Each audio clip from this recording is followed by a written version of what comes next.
Hey, James, thank you for coming in. You have a really interesting background from your sports history, and you're quite sort of dynamic in that area, and to your work in economics and things like that, and then into um, executive search, and then with family offices, and now investments in many, many different ways. So just really, really, really fascinating, all the sort of pieces of what makes you do all the things you do. So I'm fascinated by it, and I'm quite enthused of having you share your insights with our audience. Well, thank you for having me, Stephen. I'm a big fan of yours and the great work that you do. So it's an honor for me to be on, and hopefully I'll have some nuggets that might be helpful to others. So the first question I always ask, and it's because my audience is really quite diverse. I mean, I actually have students in my audience and engineers and scientists, but the top five are actually executives. They're board members, presidents, CEOs, and founders of companies and things like that. So, but the curiosity is you got this marvelous career. You've done so many amazing things, and you continue to make so many global contributions. What were those inflection points in your life that made you who you are today? And it could have been when you were really young. It could have been in middle school, high school. It could be mentors, some family members. Could be something you did, or in university, or in your career. There's got to be these magic moments that made you who you are today. Yeah, well, thank you. I feel first off just incredibly blessed in terms of the life that I've led, and the people who have helped see potential in me that I didn't see in myself, and help guide and mentor me forward. So I sit here very blessed. But look, I think for me, a couple of inflection points to answer your question. So I grew up in San Antonio, Texas, and just some context setting. In Texas, there's this pecking order that goes high school football, and then depending upon how the Dallas Cowboys or maybe the Houston Texans these days are doing, God is either second or third, and that's holds true across the Hindus, Christians, Muslims, people of the Jewish faith. And so but that's all the way to say it has a powerful emotional hold on your life, particularly when you're in high school. And in 1979, I was a freshman in high school, and my high school in San Antonio and in rival high school, predominantly all white high schools, won the city championship. We alternated for 10 or 11 years up in a row up until 1979. And prior to the start of the season, I was looking through a magazine, the San Antonio football magazine, so kind of a preview of the year to come, highlighting teams, predictions, etc. And in flipping through it, I came across San Antonio Wheatley High School. Wheatley caught my attention because my aunt had worked in Houston Wheatley in the early 70s, started the first advanced math program there. So the name caught my attention, and there was a picture of a player for Wheatley, a gentleman named Kenneth Roberts, and big offensive lineman. He was literally palming a football helmet in his hand, and something about the name Wheatley and Kenneth palming that helmet that's just caught my attention. And they were predicted to finish, in the middle of their district. And the reality was, whoever won their district, when they came up against teams like ours or a rival, they were an afterthought. We didn't even give them much consideration. But what happened during that year is that team, the ultimate underdog, came out of nowhere. And my father had a medical practice on the south side of San Antonio, which is where schools like Wheatley, the inner city schools, the majority non-white schools, were located. And as they had this magical journey, I started seeing a sense of a change in energy in that community. And there was a sense of pride that these kids who represented them, people from that community, were doing something special, and people felt a part of that journey. Now they won the city championship. And I just remember thinking, God, this is really interesting. It sparked a curiosity in me to understand who are these people that aren't from my community, what drives them. And Kenneth Roberts, who has become a very good friend, I met him later in life. And so what happened is I also competed in track and field, and at track meets, you show up at 10 in the morning. It's a 10 or 12-hour event because there's multiple events, hurdles, pole vault, shot. I threw the shot put, not very well, but it allowed me a chance to get to know kids from other schools. And I'd have these deep conversations and was really intrigued and impressed with the talent that I was meeting from these other schools. And we talk about life and what you wanted to get out of life. And the reality was, for most of these kids, the only way out and the only way to college was through athletics, right? They had to get an athletic scholarship. And I found that deeply troubling as a kid. And it continued to spurn this curiosity in me, you know, and ultimately kind of the key inflection point came in 1981 when my high school, we made it to the state semifinals, played against a school called Jack Yates, an all African-American school. And we lost this epic game, and very close game. And this team, you know, at the end thought us, out executed us, kind of defied all the stereotypes on what people had about all African-American or all non-majority white sports teams.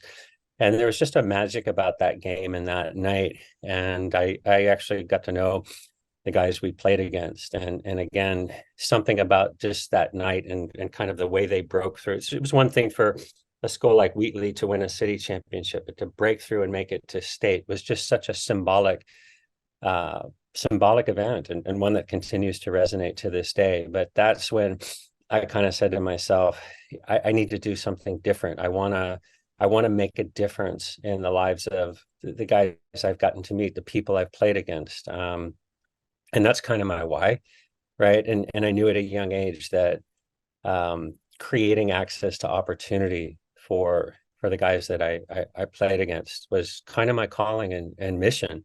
So that was a key inflection point. And I have to say, as a shout out to my friends from Jack Yates, the guys I played against, Thomas Ledet, Sebastian Harris, those guys have opened my eyes and helped shape the course of my life in the most wonderful of ways. I love them. They are my brothers on this journey. So that was really kind of my first inflection point, if you will. And anyway. So yeah, I mean, so that's really quite interesting, right? Because you were a little bit in a bubble before that, right? Yes, very much so. And that bubble opened into a much broader landscape, and you were curious and you wanted to find out more, and that shaped your journey for your entire life, and it still continues to be part of your life. That in fact, it's probably one of the major inflection points in your life, right? Because you got and gained insight into more and the wider possibilities. And I guess that's the issue in today's world. People live in these little silos, but they don't see the broader possibilities and this aspect that we're really all connected. So continue your inflection point reflections here. Any others Yeah. outside of this early one? Yeah, no, I went to Columbia University to do a doctorate in economics, and a gentleman named Jagdish Bhagwati took me under his wing. He's been, I think, nominated now 10 times for the Nobel Prize in economics, one of the real thought leaders in international trade, economic development. He was Paul Krugman's mentor as well at MIT when he was at MIT. And as I like to say, between Krugman and myself, that's the full range of capabilities, right, in terms of his students. But he encouraged me not to become an academic, and instead he said, I don't know what you will wind up doing, but you have a real talent for connecting with people. I trust you, work with me. And at the time, he was architecting with Manmohan Singh, then finance minister, future prime minister of India, India's economic liberalization, and was also working with Arthur Dunkel, who was the director general of what used to be the General Agreement on Tariffs and Trade, the GATT, to create the World Trade Organization. So that was an inflection point in many ways. It opened my eyes to the rest of the world. I'd been outside the US once, which is to Kenya and Tanzania in '84 with my parents. But through working with Professor Bhagwati, I just met leaders from all around the world who were shaping the world in very interesting and powerful ways. I wound up spending time at the Japanese Ministry of Finance, not because of me. They wanted him and he sent me. So that was a big inflection point in terms of opening my aperture globally. And then left academics, and again, a chance meeting with a woman named Hazel Rusty Meyer, the first female senior EVP on Wall Street, and she convinced me that this thing called client server technology was going to forever change what Wall Street needed in a technology leader. It would go, CTOs prior to client server reported to a CFO. It was more of a back office function, less strategic.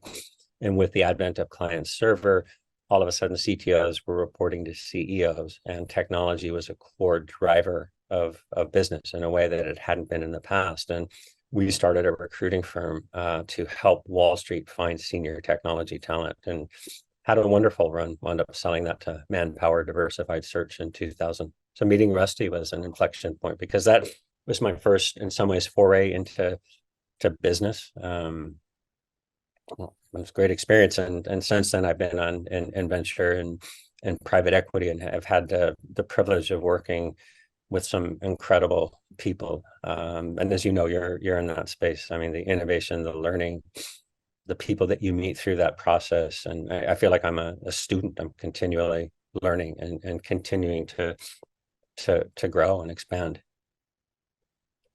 So right now, then I can see all of these prominent elements. Very interdisciplinary, very inclusive. Diversity, equity is part of that.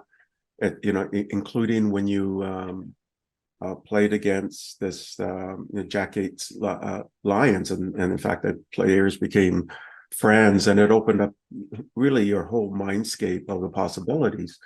And then you go to Columbia University, but it's international economics, so it's a much broader landscape again, and especially because your mentor was looking at sort of these monetary policies and opening up globally, what that could mean from an economic sort of inclusion standpoint, but empowerment.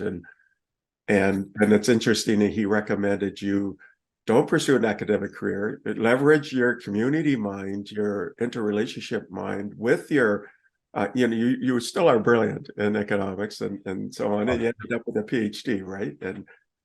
But combining that, and then you end up with a certificate with a monetary fiscal policy with the Japanese Ministry of Finance, because you work there again as part of this team with a professor. But it opened again to a broader perspective, right? And in fact, I believe you still think that Japan still has a lot of possibilities, even though they've been kind of like stationary, right? There was this sort of feeling that they were going to overtake the U.S. in the 80s, but they never, right? They never overtook the 80s. So let's go back to that. But then you end up on Wall Street. You end up doing this boutique technology executive search firm at the right time, right? Because as you mentioned, client server, and you had some great clients, like American Express, Bankers Trust, Charles Schwab, J.P. Morgan, and you ended up exiting out of that as well, which gave you even more financial capability to then get into some of the work that you're doing now. So, well, let's get back to Japan. I mean, because I think that was interesting for you. Can you give us more details about that experience? Because the Japanese culture is really different.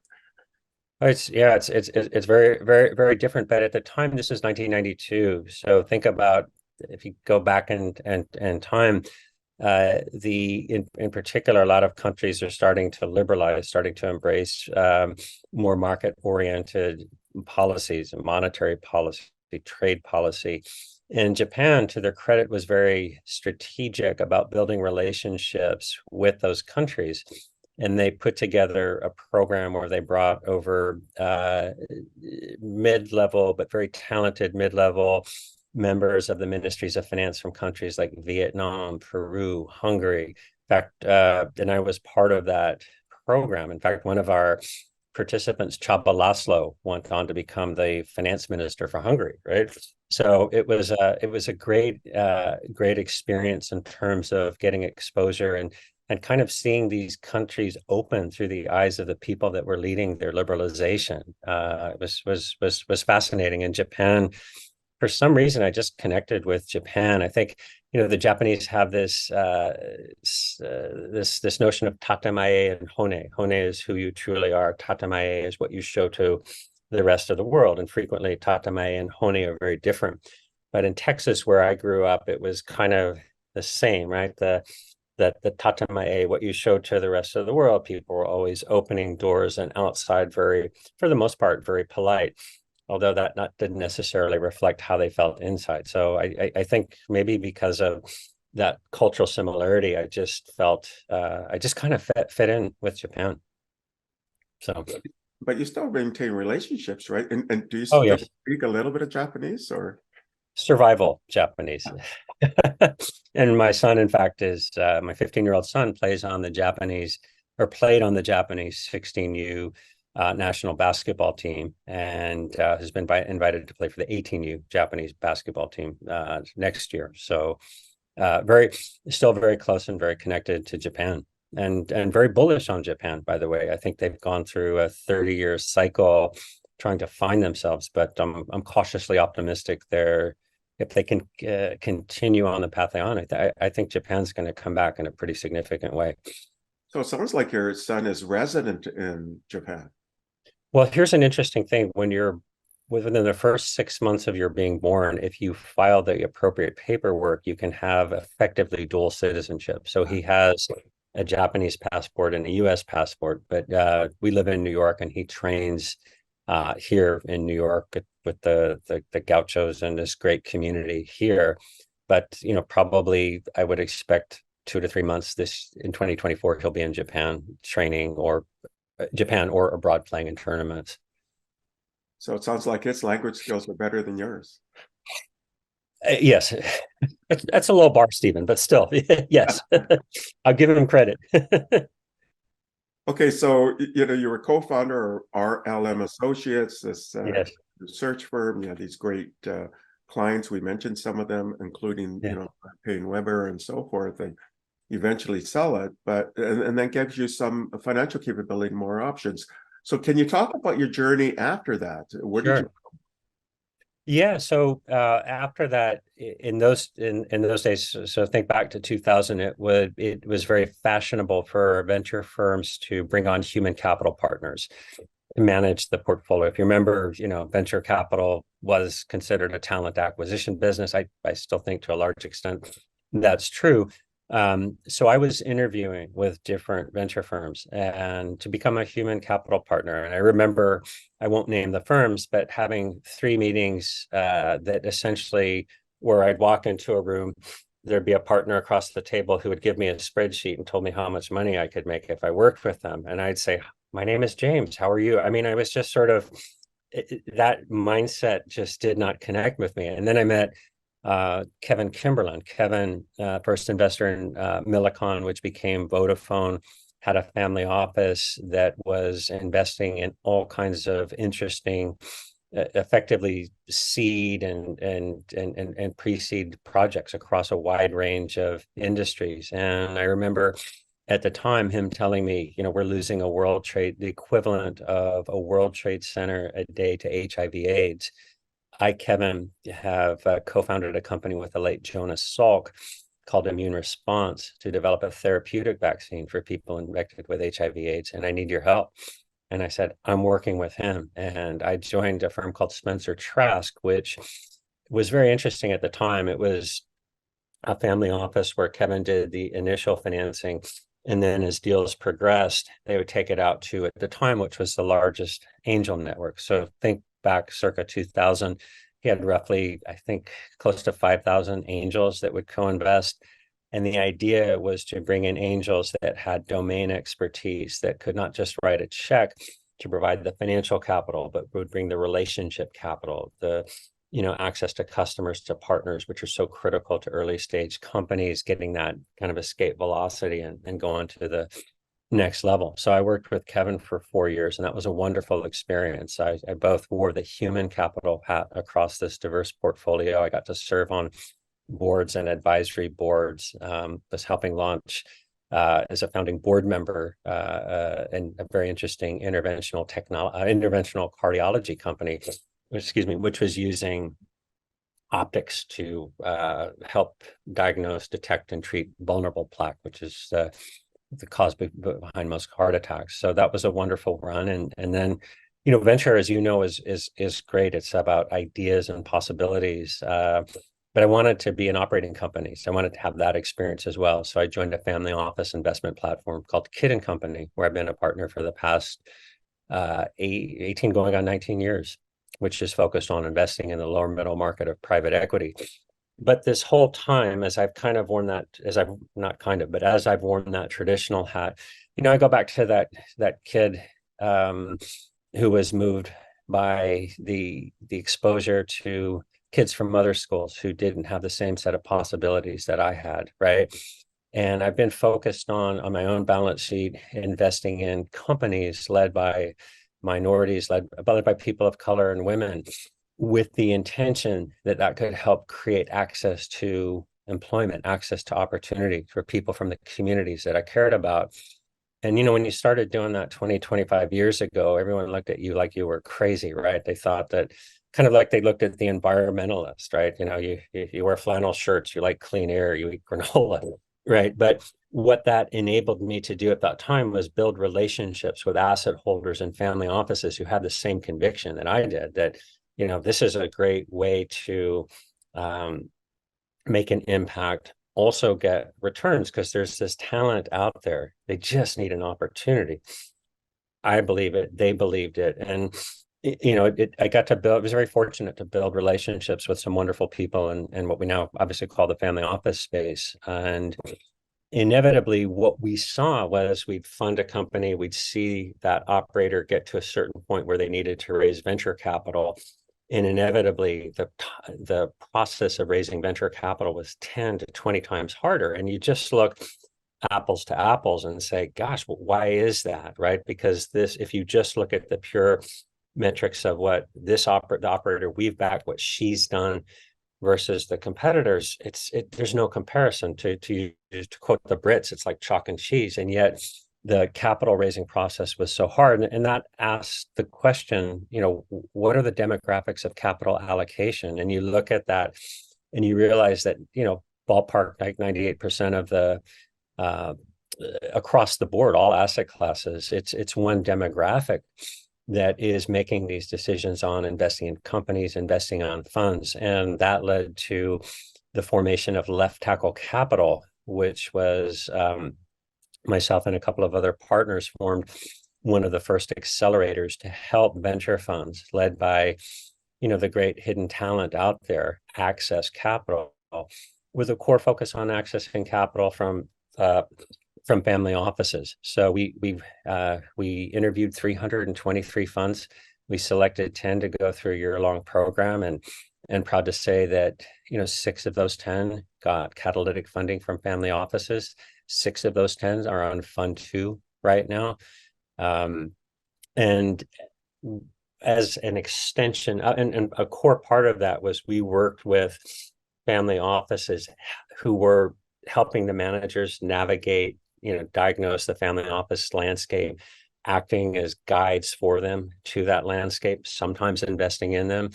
And some wonderful families, people like Ben DuPont, Stephen Shia, the Laurie family, the Russell family, Bob Nolan, great people who really had this same conviction we did and said, we're gonna help you, and did a great job. And then tried to form a fund of funds with a group of other partners to invest in these fund managers, and just weren't able to get beyond a certain level of commitment. And we effectively did the accelerator again this past year. And now over the past, I want to say 5 to 6 years, have tracked pretty close to 600 funds globally, most of those venture, the rest private equity and private credit, a couple of real estate, less public. And so let me now again reflect yeah. or sort of summarize what I'm hearing, right? And it'll be a bit of repeat, but you have this transformational journey when you're really young, with the Jack Yates Lions and playing against them, and just opening up a whole bunch of possibilities in terms of exploration in your mind, and you end up at Columbia with your PhD there, but again, international monetary policies, working in Japan for the Ministry of Finance, again, opening up all sorts of different possibilities. You then go to Wall Street. It's a client and server time, expertise and technology. You end up then getting into this, the human capital directly by co-founding RLM Associates. You work with some of the top names in terms of placement. Again, that opens up a lot of possibilities, even breaking new ground, because it's the involvement of technology and so on. And then you want to get additional operational experience. You end up as Senior Managing Director and Chief Talent Officer, Spencer Trask. And that whole mindset there, again, is about a broader kind of perspective, including in healthcare. So I can see what your interest in healthcare. But you've done some amazing sort of talent selection through that process and understanding what happens.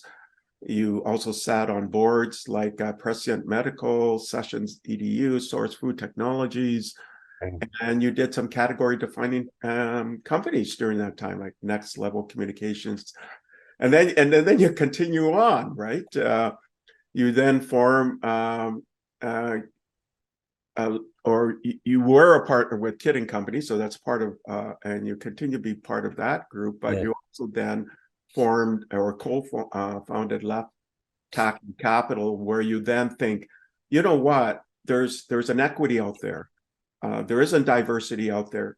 If I'm a certain particular category, let's say I went to Stanford, I grew up and I came over on the Mayflower, my chance of getting capital is probably 100 times greater. I'm just kind of making this, but it's a lot greater than if I grew up in some urban community without the economic advantages and all the other historical advantages.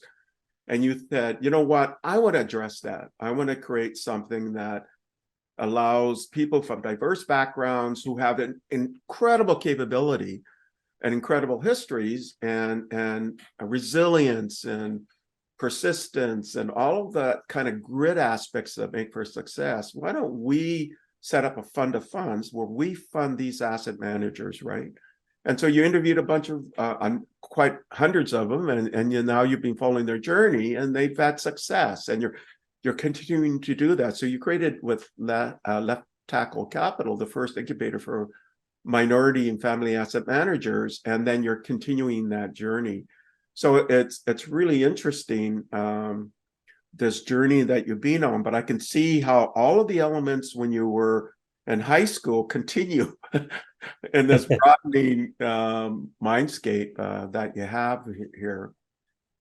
It kind of reminds me too, I mean, I'm being on the investment committee of I'm part of the investment committee of the Canadian government BDC Venture Capital, Renewed Venture Capital Initiative, where we do fund of funds, we do private equity, and we do venture capital. But really what we're doing, what you're doing, we will actually fund of funds, but we also directly fund managers. And I can only talk about it because it's under ADA, but I can talk about it because they go public announcements. But we look at things like diversity. We measure it. We measure diversity and minority and clean tech and things like that to ensure that those aspects are represented, because traditionally those aspects haven't been represented, right? And how do you balance the funding that's out there? So I just love that mindset of, hey, let's make it more equitable, right? Let's make it more inclusive. So did I miss anything in that sort of quick summary? Yeah, you summarized it better than I did, so thank you for that. No, I think, just the common theme is it's about talent, right? And finding and recognizing that there's talent out there that can perform as well as the best of the best. All they need is opportunity. And part of a lot of this focus, and Barry Johnson, who wrote the policy for Select USA for President Obama, which is, I think, the only thing President Trump didn't dispense with.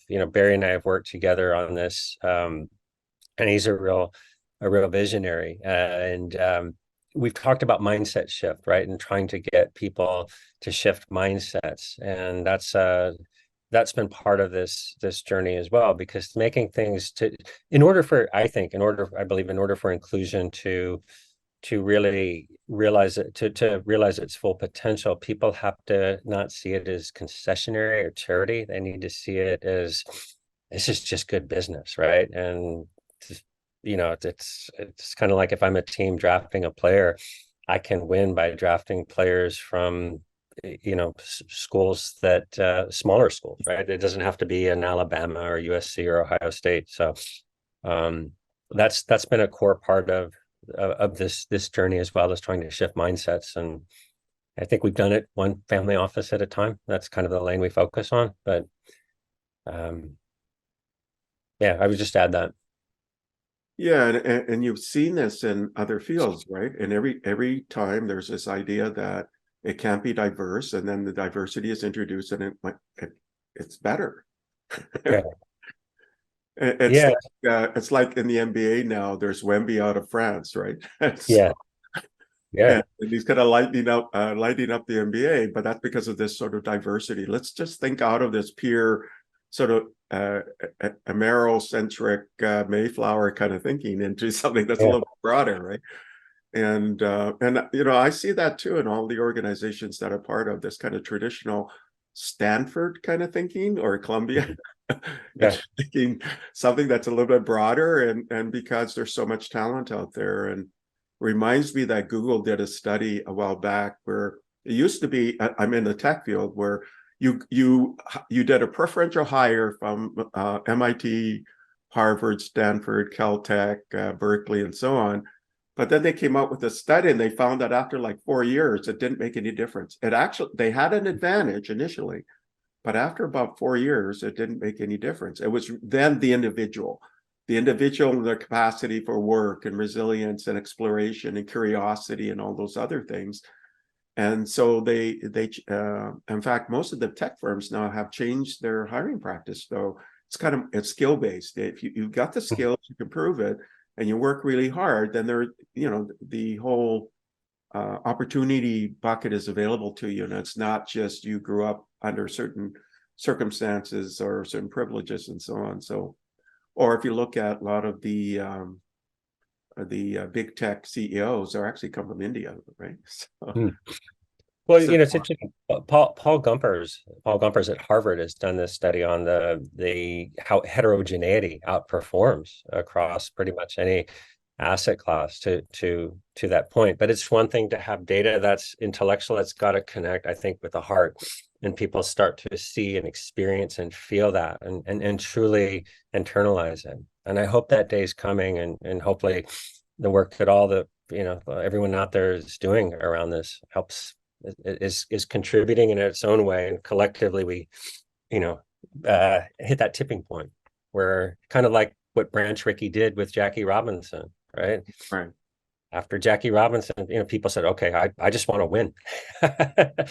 And this is a way to win. So I recently, maybe about 2 weeks ago, I read a study where a group of researchers took a look at 18 of the top successful Harvard grads. And they asked them, as startup founders, right? So not as lawyers or as a professional working in a particular field, but as a startup founder, what made for success? And all of them said it wasn't their business skill or their technical skill; it was resilience. Yes.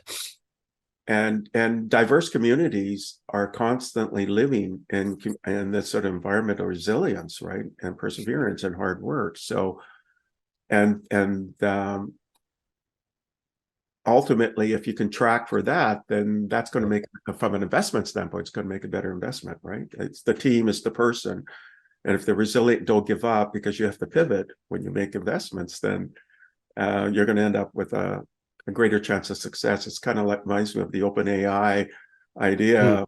It could have imploded, but it didn't, because there's kind of this resilience. I'm not going to give up. Let's keep trying. That's not to say it's not going to somehow not succeed in the future or and so on, but it's that resilient aspect, I guess, kept it going.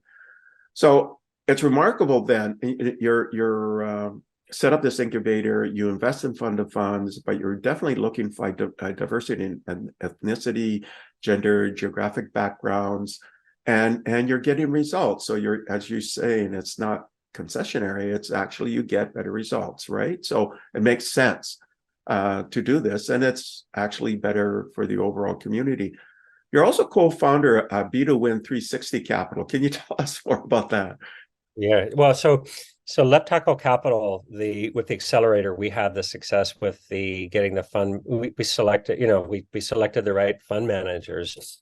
They were able to get the funding, and what was interesting at the time was it was novel in that our focus was on family offices. I don't know institutions. I do know that they're not moving capital at the rate that they profess or probably could or should, but that's neither here nor there. We focused on family offices, and one of the people I met through the family office circuit was Barry Johnson. I mentioned Barry before. He had worked for President Obama and wrote the policy for Select USA, which effectively said the essence of that was government needs to focus on business development. We just need to start attracting capital into the United States and into places around the country. And we had ambitions to put together a fund of funds, and actually worked on that for a while. Brought on Rodrigo Garcia, who was the CIO for the state of Illinois. Eric Upin was an advisor. Eric was Stanford's endowment's chief investment officer, currently executive chairman of Washington University's endowment. But just ran into headwinds. We had aspirations to raise $500 million. Had roughly around 10% of that in commitments, but weren't able to go further, and abandoned that idea.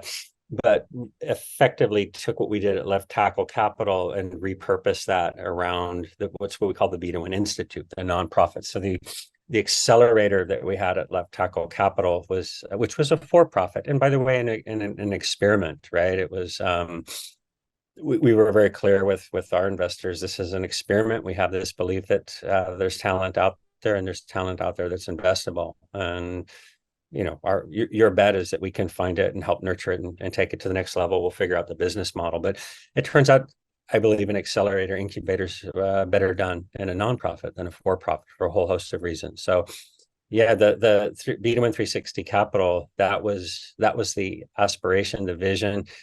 We didn't realize it, but we continued with the core mission of getting capital into talented first and second time fund managers through the BeDoWin Institute, a nonprofit. It's been an incredible ride. We've made an impact, and very proud of that. So maybe not the financial impact we wanted, but we we're helping catalyze financial impacts across the country and world now. So that is a good feeling. Well, it's interesting. I mean, you're bridging mainstream wealth holders with skilled, right, venture managers. And again, you're looking at diversity from an ethnicity standpoint, gender, geographic backgrounds. And so, you're continuing this journey. Do you find then the traditional institutional investors, like the pension funds or banks and others, so more of those kind of institutional investors are willing to invest more in these areas, or do you think it's just too front edge and not, I know that these more traditional PE investors will invest in some, later stage, but you think there's a mindset to go earlier into these kinds of investments, like what you're doing? I don't. No, and again, full disclosure, I don't have a full sense of that landscape. That's not my world, but through osmosis and the people that we know, it's not. I mean, the pension funds, well, first off, if you think about most of the funds led by underrepresented fund managers tend to be venture funds. They tend to be $50 to $100 million. A lot of institutions have constraints. So the minimum amount they can deploy in any one vehicle is, say, $50 million. They can't be more than 10% of a fund. If you have a $100 million venture fund, you're not going to get a $50 million check just for structural reasons. So that's a surface. I mean, that's a reason frequently, that's given. Oh, we'd love to invest in you, but we can't because you're too small. Our check size, our minimum check size is X. We can't be more than a certain percentage of the fund.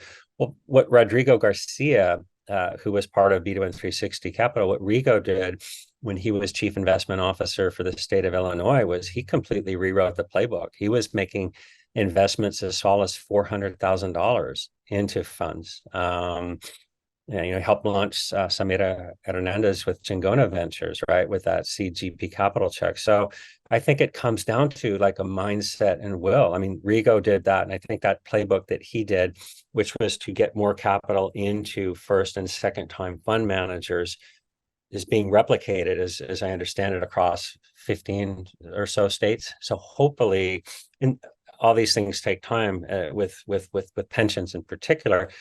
Hopefully we'll start to see a change there, but I haven't seen it to date, at least not at the in terms of the scale and velocity that is reflective of the market opportunity. I think the market opportunity, you look at, just take women's healthcare. I mean, that's $1 trillion market waiting that's so underfunded. I mean, someone's gonna, at some point, light bulbs are going to go on, and you're going to see more funding into that market. And that's just one example, right? But it's not happened yet. At least that's my view. Yeah, I mean, it's interesting. So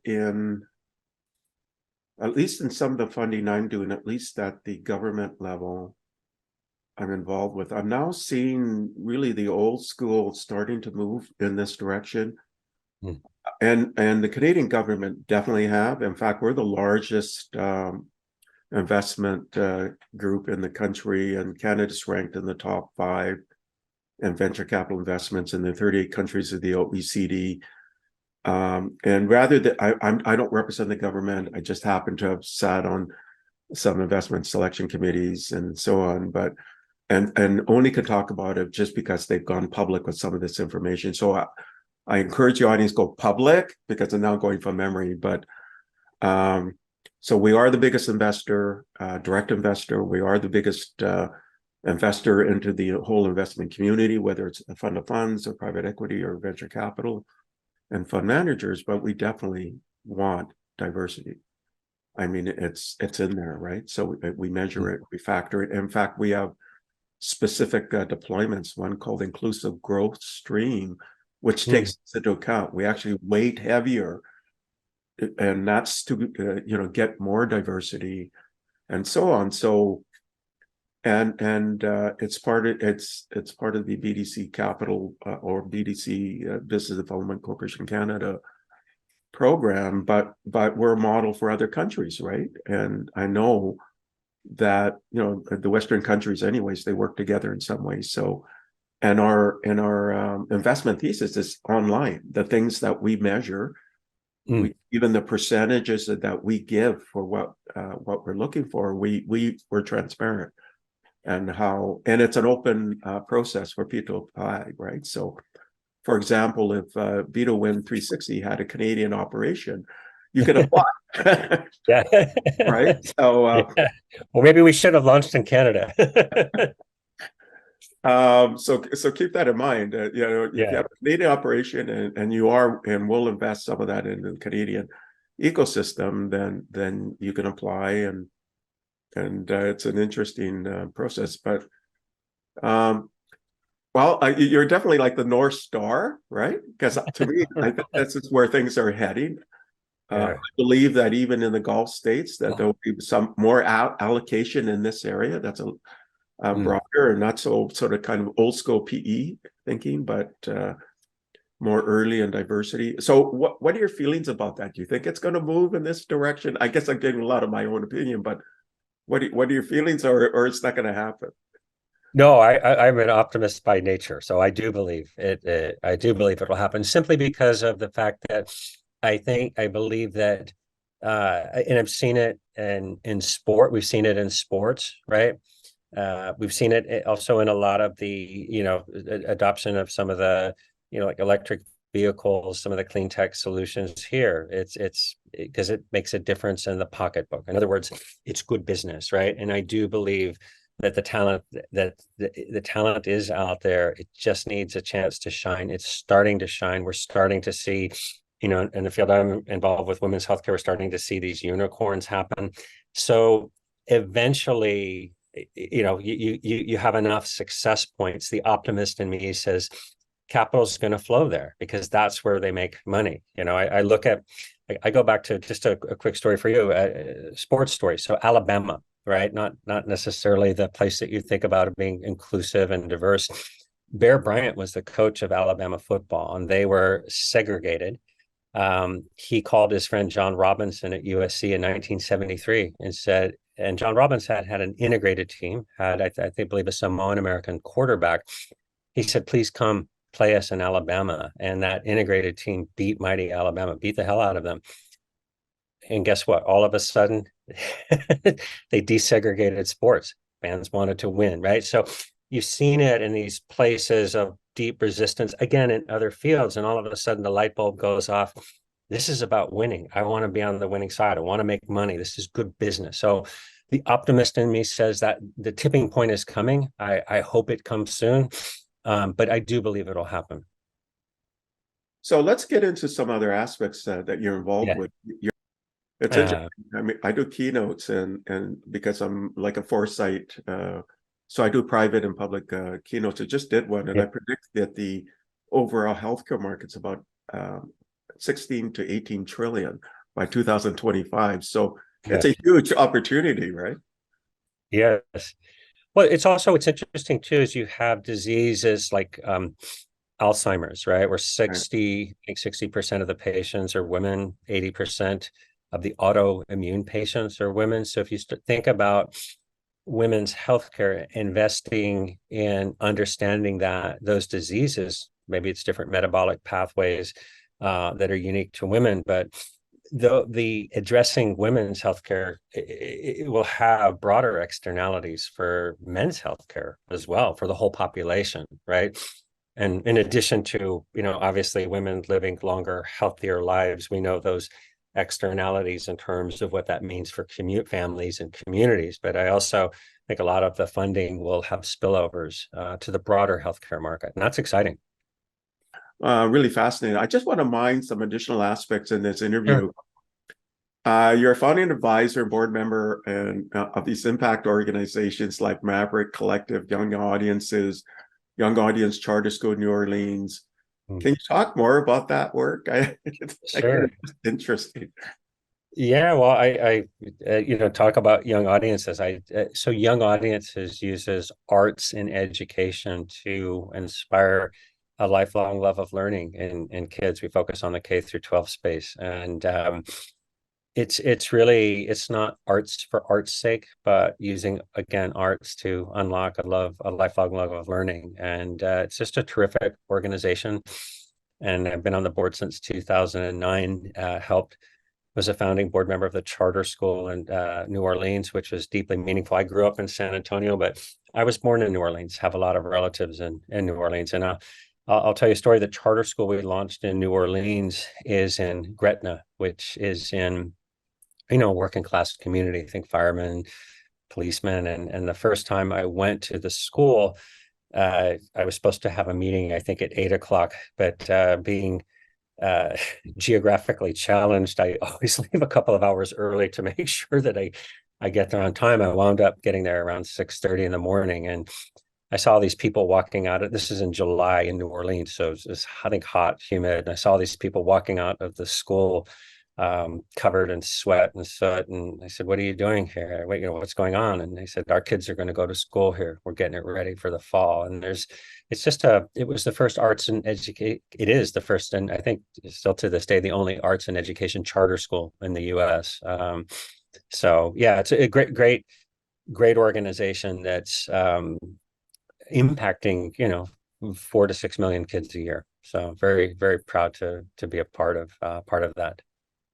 And I love the concept, right? It's really meeting kids where they are. And we do things like, just a quick example. Think about teaching empathy. We would this is a dated example, but one of my favorites. Imagine the kids reading Little Red Riding Hood the traditional way, and then you read this alternative version where the wolf is a mother with 4 hungry cubs, right? So kind of cool stuff like that. And that's lots of different examples, but that's young audiences. Yeah, and you could integrate these large language models into some of this ideation, brainstorming, right? Oh my God. Yes. Yeah. When I think about the potential for all the work on AI, and it's just, it's breathtaking and exciting, right? So James, you've Yeah. got this amazing background and journey, one of constant inspiration and change and diversity and resilience as well, but tremendous growth. With all the people you've touched, but including yourself, you're constantly growing, right? Yes. So what is James version 100 going to look like? Wow. I don't know, Stephen. Good question. Here's what I want to continue to leverage whatever time and talent and to a lesser extent treasure to continue to make an impact, right? In as many ways as I can. I do believe I'm best suited to do that through private markets and private markets investing.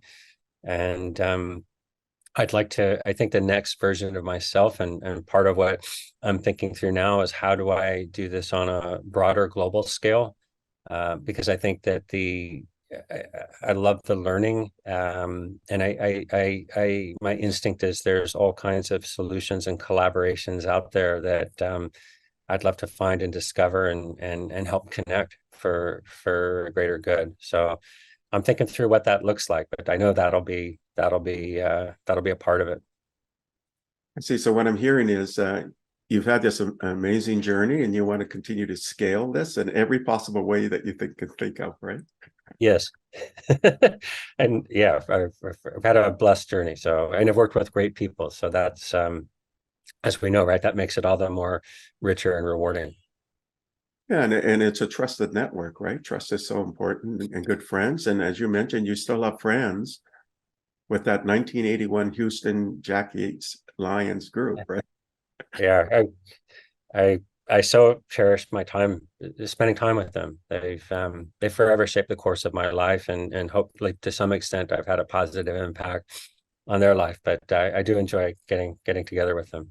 So Yeah, and there's this common thread. So you have friends from the 70s, friends from the 81 from this Jack Yates story. You have friends from your PhD and yes, international economics at Columbia. You have friends from your Japanese Ministry of Finance.